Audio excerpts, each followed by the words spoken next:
The arrangement of the Qur'an is one of many reasons why Muslims believe that it could only have come from God.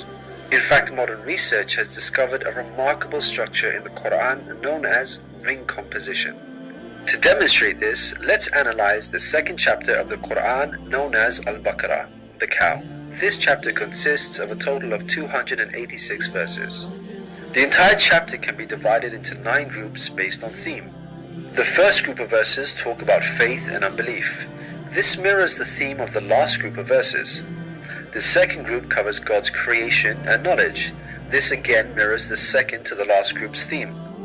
The third group discusses the law given to the Israelites, which mirrors the giving of law to the Muslims in the 7th group.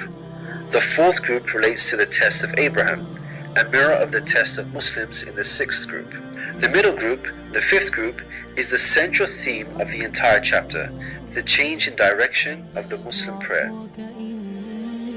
We have made you believers a middle nation, so that you may bear witness to the truth before others. We only made the direction the one you used to face in order to distinguish those who follow the messenger from those who turn on their heels. This turning point was the change in direction of the daily prayers from Jerusalem to Mecca, which represented a big test for the believers. We find the mention of this important turning point in exactly the middle of the chapter, the 143rd verse.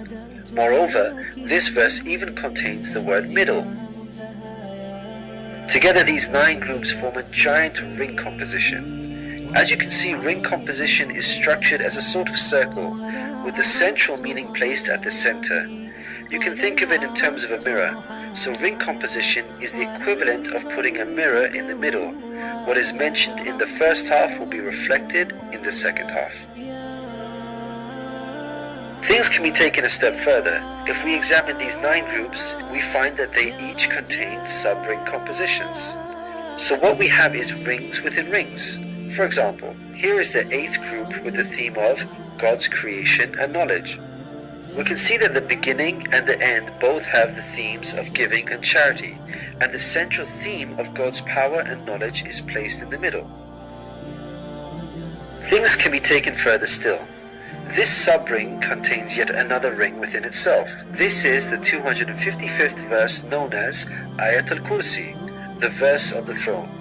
Just like the chapter which contains it, the verse of the throne can be divided into 9 groups based on theme. The first and 9th parts each mention God's personal names. The 2nd and 8th parts both state that God never tires. The 3rd and 7th parts describe that God owns everything in the heavens and the earth. The 4th and 6th parts make it clear that God has total control over us and we are dependent on Him.